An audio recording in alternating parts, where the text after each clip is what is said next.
The entire film set didn't explode into shouting or chaos. It froze. 80 people stood still, not because they were told to, but because something irreversible was about to happen. When authority reaches that level of calm, everyone feels it. You could sense it in the air, the way conversations died mid-sentence and eyes shifted toward one man who had nothing to prove and no reason to raise his voice. Clint Eastwood wasn't angry. He wasn't dramatic. He was finished deciding. Moments like this don't announce themselves with noise. They arrive in silence, when the usual rhythm of work stops and everyone realizes they're witnessing a line being drawn. 80 people weren't watching out of curiosity alone. They were watching because careers pivot, and everyone understands that power doesn't shout before it acts. If you've ever been in a room where something felt final before a word was spoken, you know this feeling. It's unsettling, instructional. You sense that whatever comes next will be remembered and measured against future behavior. That's what made this moment heavy. Not spectacle, not anger, but certainty. The kind that forces everyone to ask where they would stand if their name were called next, quietly. I want you to understand the pressure surrounding this production, because nothing that followed happened in a vacuum. This wasn't a casual set where time stretched endlessly and mistakes could be brushed aside. The location alone demanded discipline.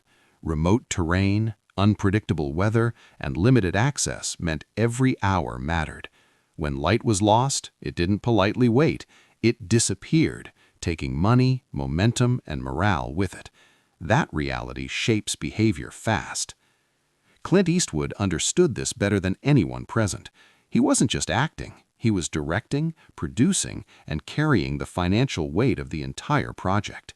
Every delay bled resources he was personally responsible for. Yet his authority never came from reminders of his status. It came from consistency. He arrived early, worked late, and treated the crew with respect. When expectations are lived instead of announced, people listen. In environments like this, ego isn't just annoying, it's dangerous. One late arrival doesn't only inconvenience a schedule, it ripples outward, affecting dozens of people who showed up prepared and professional. That's why the rules were simple and fair. Be on time, be prepared, be sober, treat others with respect. No hidden clauses, no exceptions based on fame. The clarity itself was a form of respect. You can feel the difference when leadership operates this way. There's no fear, but there is accountability. People know where the lines are, which means they know how to succeed. That's empowering. It tells you that effort matters more than ego, and reliability matters more than reputation. On a set like this, professionalism wasn't a suggestion, it was the price of admission. This kind of structure doesn't suppress creativity, it protects it. When everyone knows the boundaries, energy goes into the work instead of politics. The crew can focus, trust builds, and momentum compounds. You start to feel part of something larger than individual ambition. That's why leaders like Clint don't need to threaten or perform authority. The system does the work for them. Fair standards create quiet loyalty. They also reveal misalignment quickly. If someone resents basic expectations, the problem isn't the rules, it's the identity they're protecting. Under real pressure, ego always asks for exceptions, while professionalism accepts responsibility. And once you see that difference clearly, you can't unsee it. That's when respect stops being symbolic and becomes operational, shaping every interaction that follows. That's the environment this story lives inside. Not cruelty, not ego, but standards under pressure. When you understand that context, the decision that's coming no longer feels shocking. It feels necessary, almost unavoidable. Because leadership without boundaries isn't kindness, it's negligence. And everyone present could feel the weight of that truth. You need to understand what it feels like when someone believes the rules simply don't apply to them, when success has built a protective bubble around their ego. The co-star wasn't just talented, he carried the kind of reputation that made studios see dollar signs before integrity. He had proven himself on previous projects, and in his mind, that meant exceptions were not only allowed, they were deserved. How often do we see this in life, where ability becomes justification for entitlement, and yet the systems around us rely on consistency above all else? On this set, before a single take was even called, cracks were already visible. Requests for special accommodations arrived in stacks, each one a subtle challenge to authority, a test of the patience of those who actually carried the production. The trailer size, script approval, costume input, they weren't just preferences, they were declarations, a quiet assertion that he considered the rules negotiable and the leadership pliable. Most people would have noticed tension building, yet the calm response of Clint Eastwood was instructive. It demonstrated a principle that's easy to articulate but hard to embody.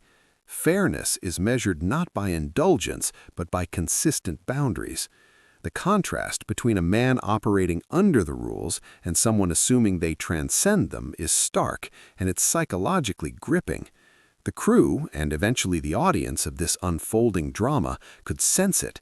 Every demand, every subtle slight foreshadowed the inevitable collision of ego with structure. You begin to realize that in any high-pressure environment, entitlement is rarely sustainable.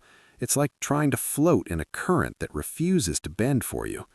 The co-star believed charm, talent, and reputation could substitute for discipline, but the system he entered did not recognize hierarchy based on fame alone.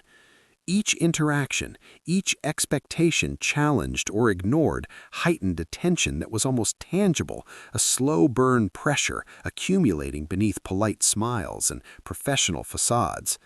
As a viewer, you can't help but reflect on moments in your own life where someone attempted to skirt the rules, convinced that influence or skill would shield them. What this story teaches is subtle but profound. Systems are impartial, and respect is earned, not claimed. The co-star's early behavior wasn't violent or explosive. It was insidious, almost polite, yet it carried all the weight of a warning that consequences would follow. By the time production began, the stage was already set for conflict, and you feel it as if you're standing among the crew, waiting for the tension to snap. It's a human story, familiar in countless workplaces and hierarchies, yet heightened here by the stakes of cinema and celebrity. What makes it compelling is the inevitability. We watch not because the co-star is a villain, but because we recognize the pattern and understand that no amount of talent can protect someone from the consequences of disregarding clear expectations. This awareness, this mixture of anticipation and moral clarity, is what anchors attention and invests us emotionally, making the eventual outcome not just believable, but profoundly instructive. Every detail from these early interactions carries the weight of what's to come, and by observing it, you learn a lesson about authority, ego, and the fragile balance between talent and responsibility. You need to understand how repeated lapses can quietly erode not only a schedule, but the respect and trust of everyone around you. It begins with small missteps, almost imperceptible to an outsider, arriving a few minutes late, assuming that charm or reputation can cover a lack of preparation.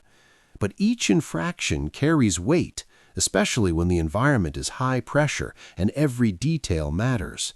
On this set, those minutes lost in the morning sun weren't abstract. They were money, opportunity, and momentum slipping through fingers that had to grasp control constantly. Intoxication, once occasional, began to punctuate the workday, a subtle but unmistakable signal that the rules did not apply to him. You start to notice the pattern, the rhythm of disrespect, and it's unsettling because you know the damage compounds. Time waits for no one, and when the cameras are ready, the light is perfect, and dozens of people are counting on precision, delays are not forgiven, they are magnified. Clint Eastwood's response, or rather his deliberate lack of visible response, added another layer. He didn't shout, he didn't scold, yet the authority he carried was palpable. Each tolerance, each quiet correction allowed the pattern to become undeniable, and that clarity heightened anticipation. You find yourself asking, as if you were there, how far will he let this go? At what point does patience turn into consequence? That question lingers in the air, creating suspense without a single raised voice. You see the moral contrast, a man committed to discipline, respect, and professionalism, versus someone who believed talent exempted him from basic accountability.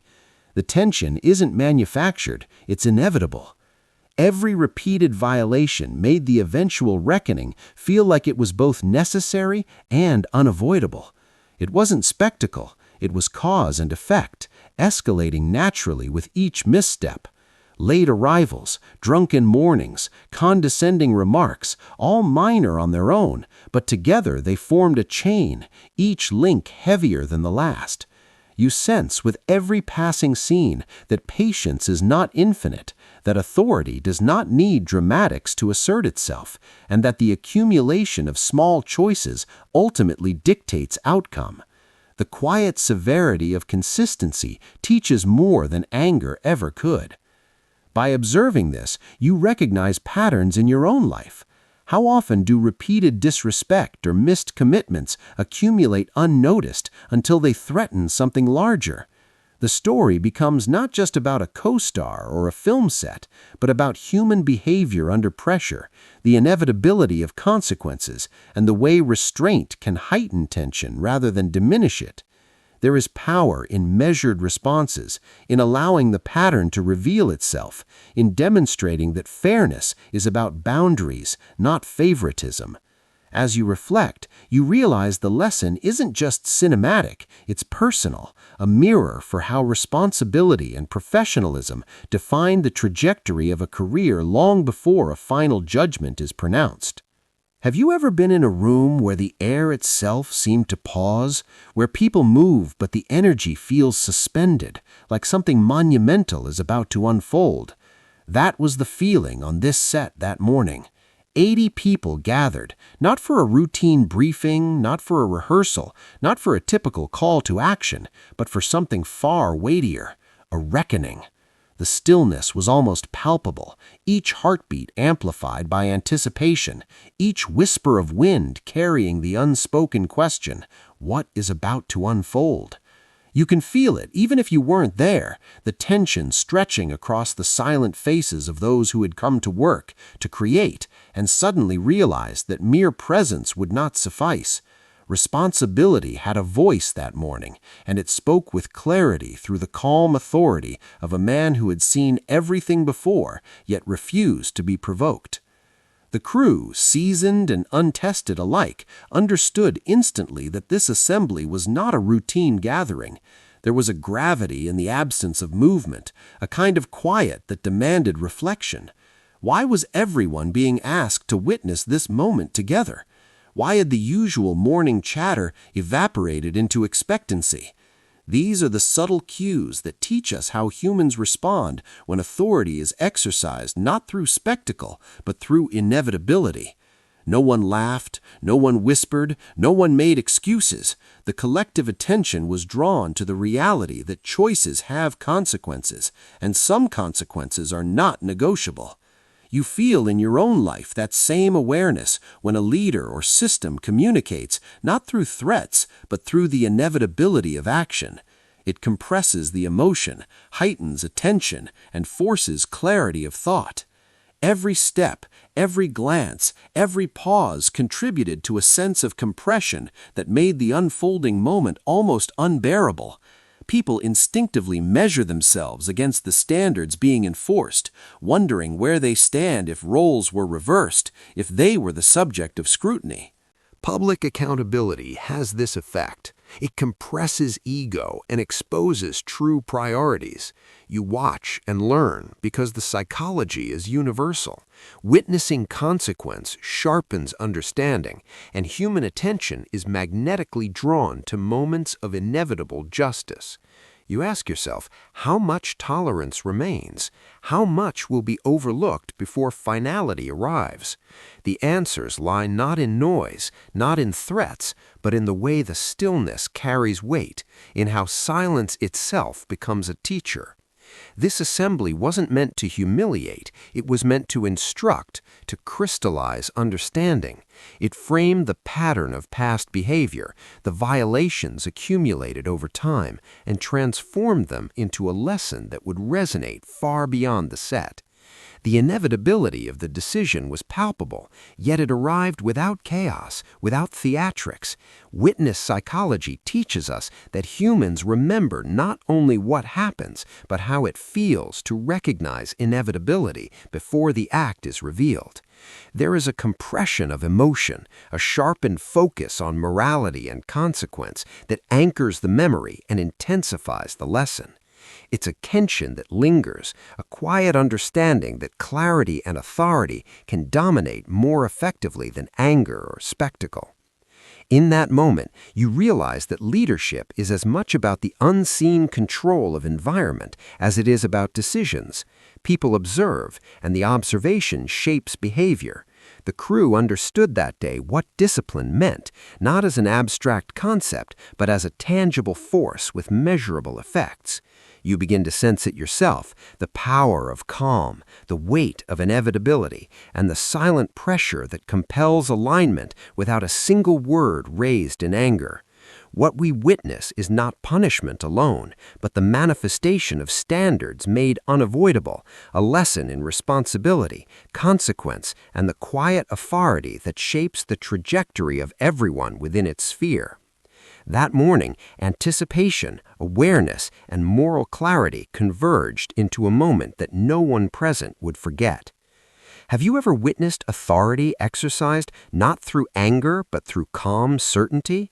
That morning, Clint Eastwood stood before his co-star with a quietness that carried more weight than any shouting could. There were no theatrics, no raised voices, no dramatics meant to humiliate, just a measured presence, steady and immovable, and a clarity that cut through the tension in the air. You feel it instinctively when someone has reached the threshold where patience ends, not because they lack compassion, but because fairness demands action. How often do we mistake restraint for weakness, only to discover it is the most formidable force of all? He spoke slowly, each word deliberate, acknowledging the pattern of repeated lapses without needing to embellish or moralize.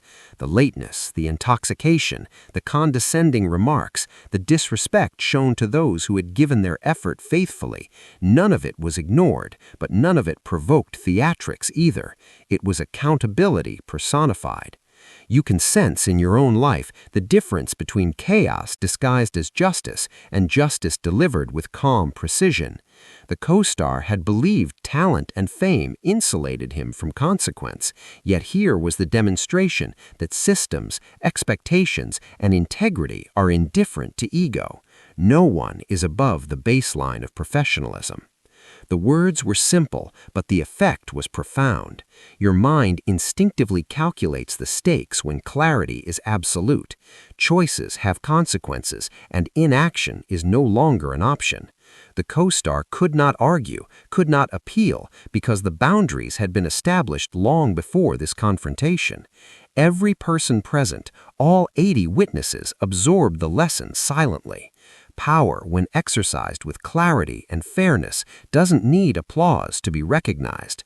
Shock came not from volume, but from the realization that consequences are impartial, inevitable, and final. What makes this moment unforgettable is not the firing itself, but the method, the restraint, the consistency, the absence of malice. You begin to understand why fairness resonates more than favoritism, and why integrity carries authority that reputation alone cannot sustain. The calmness forces reflection. It makes you ask yourself, when will I be held accountable in my own life? Am I creating environments where consequences are clear, or am I letting habits and repeated missteps accumulate unchecked? There is an undeniable satisfaction in witnessing justice applied with patience and a deep, almost uncomfortable respect for someone who can enforce standards without drama, without humiliation, and without losing composure. The co-star left not in a storm of insults, but in a quiet acknowledgement of reality, carrying the weight of lessons learned too late. The room returned to its rhythm, but the impact lingered. Every crew member, every witness, and every observer outside that set understood that accountability does not require spectacle. It demands consistency and clarity. This is leadership distilled to its essence: action without ego, authority without rage, and consequence without compromise. That day, you see why power exercised through calm, measured judgment resonates more than any display of force ever could, and why lessons learned in such a way echo far beyond the moment itself. After that day on set, the story spread through Hollywood like a quiet, unstoppable current. It wasn't shouted in tabloids or screamed in press releases. It traveled through whispers, through the careful observations of producers, directors, and agents who understood exactly what it meant. Can you imagine the weight of reputation in an industry built on collaboration and trust? One person's repeated failure to honor professionalism witnessed by 80 eyes became a cautionary tale. Opportunity evaporated not because Clint Eastwood spoke against him, but because the evidence of unreliability was indisputable. The lesson was clear: talent without dependability is a liability, and studios learned it the hard way. It's fascinating how the truth, simple and unembellished, carries more force than any rumor or critique. People pay attention when patterns reveal risk, and the co-star's actions had painted him as precisely that. Within weeks, meetings that had once seemed promising quietly ended. Projects that had been in negotiation stalled or disappeared entirely. Directors who had once been eager to work with him began returning calls with polite refusals, and producers no longer saw a rising star, they saw potential disruption. Fear of consequence, rational and immediate, became a silent authority. You realize that industries, like individuals, respond not to threats, but to demonstrated risk. No words from Clint were necessary. The incident itself did the work. It crystallized a principle that resonates far beyond Hollywood. The currency of professional reliability outweighs the currency of fame. Have you noticed how sometimes a single moment, a single visible pattern can redefine perception forever? Here, the world observed, internalized, and adjusted behavior accordingly. It's remarkable how social proof operates in high-stakes environments. Once key decision-makers acknowledged the risk, the ripple effect was swift. Others in the industry, watching from a distance, recalibrated their expectations, their decisions informed by the story they had heard. Silence became as loud as any declaration. Absence became proof. The co-star's fall was not orchestrated. It was natural, inevitable, and deserved. There's a clarity in cause and effect here that is hard to ignore. Repeated unprofessional behavior triggers systemic consequences, and those consequences compound faster than talent can compensate. You start to understand that reputation is an economy of trust, and every misstep is a debit, every reliability a credit. When a pattern becomes visible to the right observers, the balance can tip irrevocably. You can feel its relevance whether you are entering a new career, managing a team, or simply navigating collaborative environments. It teaches that accountability does not need theatrics to resonate, that consequences do not require vindictiveness to be impactful, and that integrity, above all, is the bedrock of enduring success. In this way, the anecdote transcends Hollywood gossip. It becomes a blueprint for anyone who aspires to be respected, effective, and irreplaceable in their craft. So, what do you carry away from this story? Perhaps it is a renewed awareness of how your actions affect not only immediate outcomes, but also long-term opportunities. Perhaps it is inspiration to cultivate consistency, respect, and accountability in every interaction. Or perhaps it is the quiet but undeniable realization that true leadership and lasting influence are built not on talent alone, but on the character that sustains it. This is why the story endures, why it is told decades later, and why its lessons continue to shape the professionals who hear it. It is timeless because it is true. Skill can open doors, but character keeps them open, and professionalism turns opportunity into legacy.